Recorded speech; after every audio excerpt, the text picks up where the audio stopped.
Hello.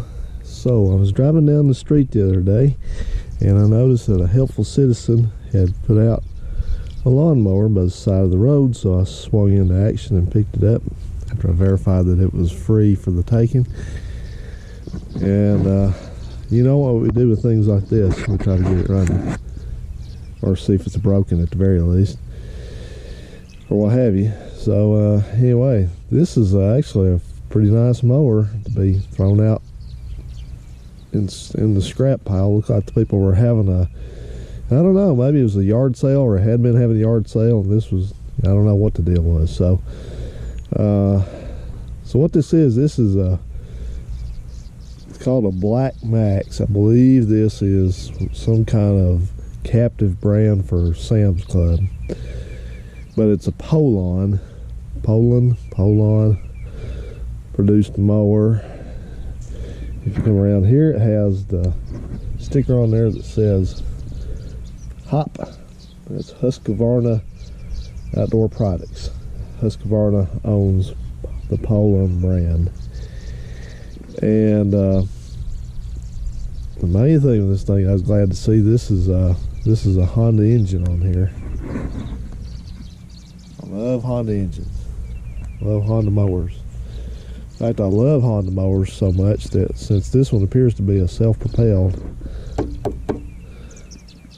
then if this thing runs and operates, I may actually consider selling my antique Snapper self-propelled.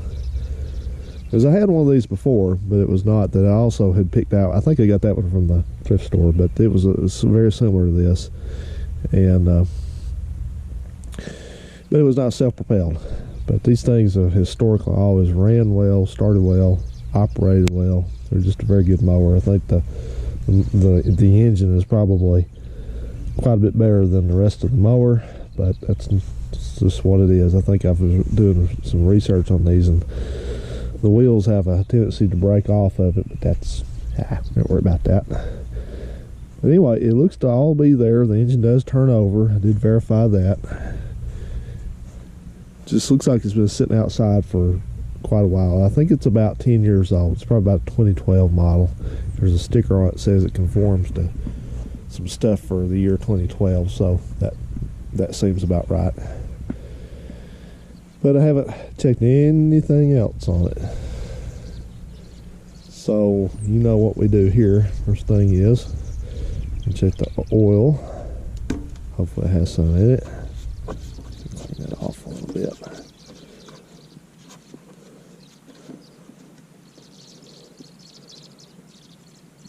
Yep. The oil at the correct level.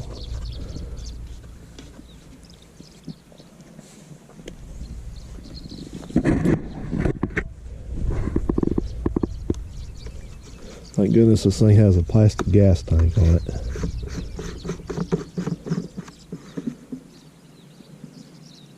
Oh.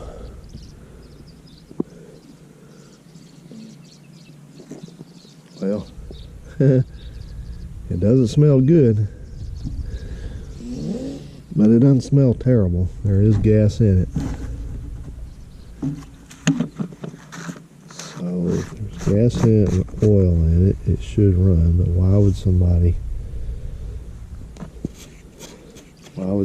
just park this thing? That's what I'd like to know. Let's pull this air filter off here. I can do it one-handedly. What kind of ick this may have in it. Well, it's there. That's a good sign.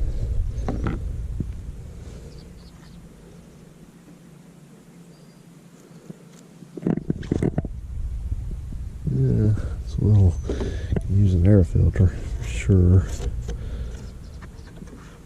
This is one of these, I think, that turn the choke on and then it, turn the choke on and then it just kind of, once it runs, it kind of automatically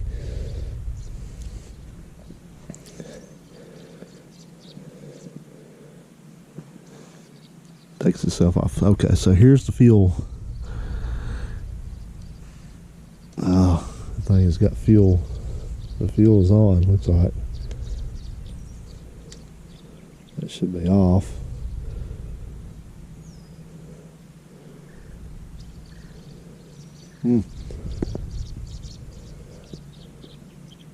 Okay, so this has got the carburetor. It's one of those good ones. Got the drain on the bottom of it. So you know what we're gonna do? I think I can get up on this table maybe without falling. I'll try it anyway. So we're just gonna see. I'm gonna put you in the stand. Might not even have to climb up there. And we'll just give it a yank and crank and see what happens. Those are birds you hear in the background, tree swallows. Shall we? We shall. Okay. Keep going.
Let me get something to put this choke, keep this choke on.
Well, I'll tell you what, it runs with a choke on for the most part, but it quits when you take the choke off.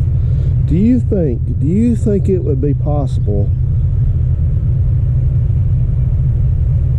with as much motivation and much knowledge and much skill as the average American has these days, that you don't think that they just parked this mower because the carburetor got dirty and needed cleaned? Do you think that? Do you think they would have done that and maybe went and bought a new mower? I mean, really? You know, it's like,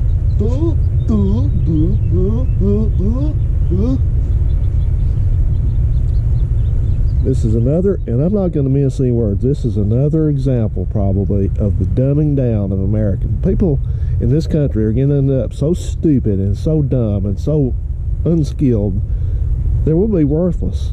In another 20 years, we're going to be worthless. As a human race, we will be absolutely worthless. So let me just turn you off here, and I'm going to take the bowl off that carburetor and see if we can clean that thing. I know we can clean it. Let's see what's in there.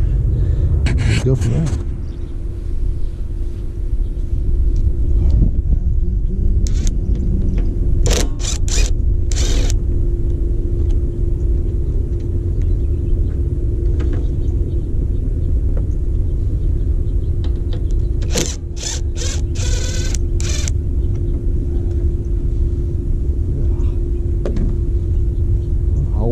Thingy comes off there. Put it back up here.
guess that one had some water in the bottom of it.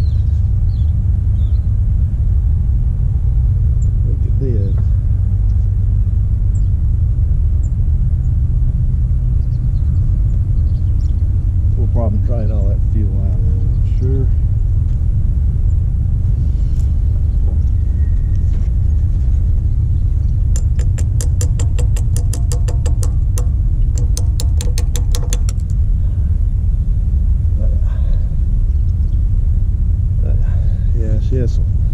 She has some smooths in the bottom. Should drain that into a cup, man. Musty taught us how to do this. Yeah. Oh yeah, look, see all this crap here? Yeah. It's on the bottom. Let me get you in there and show you.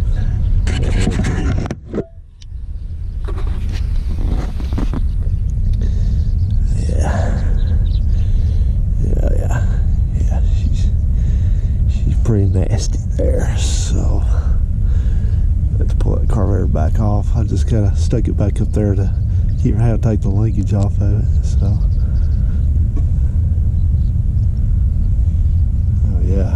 oh yeah, that's the good stuff right there.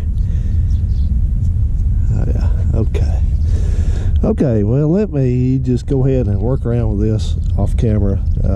I personally find carburetor rebuild videos pretty boring, so I'm not going to do one. But anyway, let me work on that carburetor, and if I see anything interesting besides just cleaning the thing, bring you back. Okay, we're in the laboratory now, so I just went ahead and just took that carburetor right out of there, and we'll deal with it here on the bench. It does have a jet in it. It doesn't look terrible, but it is in there. You peek down in the center of that hole. If you watch any Musty One videos, you know very much all about that. So work on getting that thing out and just give us carb clean. So we look over here at our specimen containers, drain the fuel out of it, and it's definitely got water in it. No surprise, you see that layer on the bottom that's floating in there. Water is always heavier than fuel, so it sinks to the bottom of whatever it's in. So that had fuel in it and water mixed, and then this also had water in it. Not quite so much, but you can see that kind of lazy looking layer on the bottom. So anyway, that's that. So I'm going to drain all that fuel out and dry the tank out and flush it out, put no fuel in it. I'm just surprised it ran with what was in there, because it had water and bad fuel, and you know, the carburetor, I don't know if the carburetor's clogged, but it's a little crusty, so we'll clean that up. But that's a Honda for you. These generally are very good carburetors, so that's good. And so yeah, so all right guys, well, let me go ahead and just continue all of this, and I'll bring you back a little bit. Oh, by the way, that's an automatic choke in there. It's got a little gear arrangement on it. You can see the springs.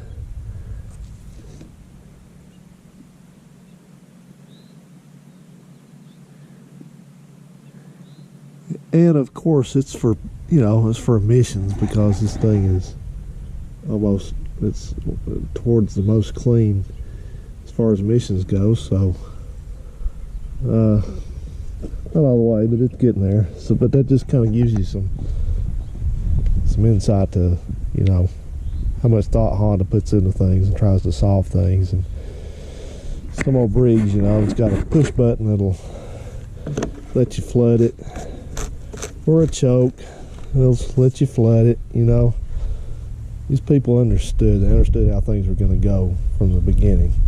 If they knew that people could be dependent on to operate a mower properly.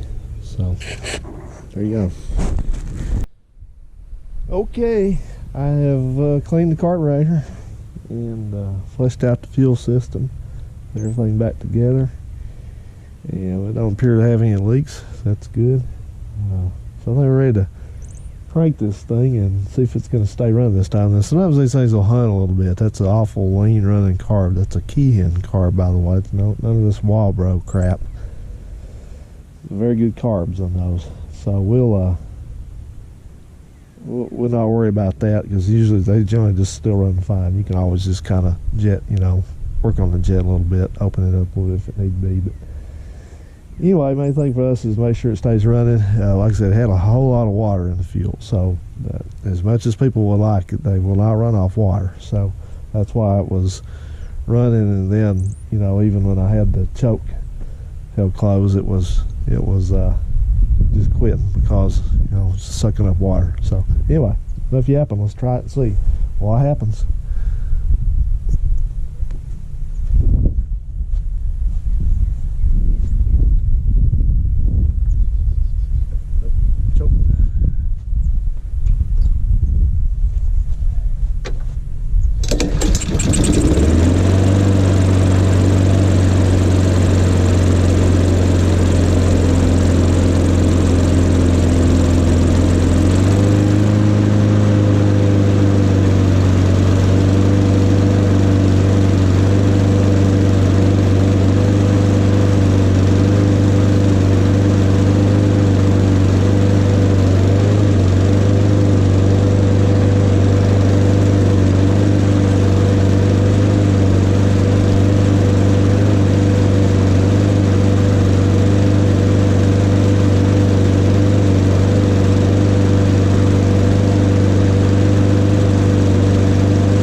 So that's why you buy a Honda.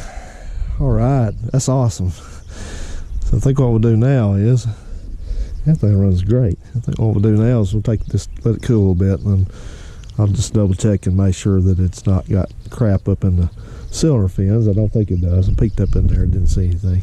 So we'll take this thing over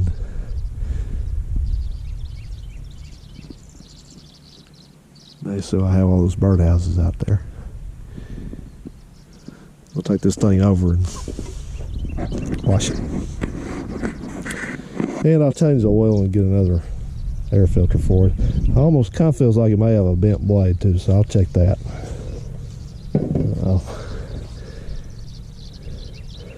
This is house getting time right now, so about four of them have claimed their territory here in the back, and then there's 3 more houses up front, and I think they're all 4 houses. I think all but one of them are claimed up there. So as new arrivals get here, they do this thing where they see the birds that are on the houses, and obviously they feel like that if another pair of birds has claimed the house, then obviously it must be pretty good, so they try to hassle them a little bit to see if they can get them to give it up. And then when that fails, which it always does, they keep on looking and take another house. But it's quite interesting. And the reason why there's one down there there's 2 of them beside each other, it's called pairing.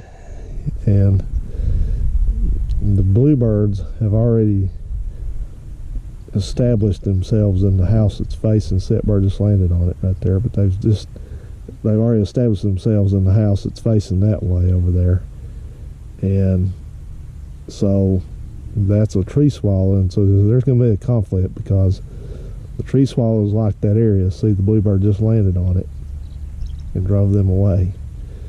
So to kind of keep the peace, I paired a house up there, which I've not seen the tree swallow take any notice of it yet, but they hopefully will nest together in separate houses right there, because the bluebird won't run the tree swallow off. A bluebird will run another bluebird away, and a tree swallow will not care for another one. They nest pretty close together, but they won't, not that close. So you try to get the bluebird and the tree swallow to exist in relative harmony there, because those bluebirds, I think the territory that they claim is something like 300 yards. So here during the breeding season for bluebirds, there's always just a pair back here and a pair around front, and that's it. They won't let any others get any closer than that. So they're probably around. They're probably nesting in the trees over there, but that's the only pair that's taking a house. And then when winter comes, they all congregate together and they don't fuss with each other like that. And the tree swallows will be out here by about the end of June. They get here early. They've been here nearly a month. They got here on the 6th of March. So they'll be out of here pretty quick this year, this summer, relatively speaking. And a few people have mentioned something about this house here. This is my landlord's house that they're building. That's the garage over there that they built previously, and they've been living there. And then that's the house. So they're just kind of picking away at it. But that's the only one. There's no other houses being built here. I was afraid that they were going to put in a subdivision or something here right after I got here, but that's not the case. They own all this property, this house included, obviously, since they are the landlords. So anyway, been excuse me, been considering joking around when I go pay my rent. Tell them that when they get that, I appreciate them building that new house for me. Get that one built, I'll go ahead and move on in over there, and they can have this one. Sorry, but all right, guys. Well, let me get this thing, let it cool off. I'm gonna have some lunch, and then I'll go wash this thing up. Everybody likes to wash things. I'm not gonna power wash it because I don't want to power wash my decals away. But that thing looks like it's maybe freed up now. That's good. All right, then. Old Black Max has come back to life, to the max. All right, guys. Well, let me do that. See you in a bit.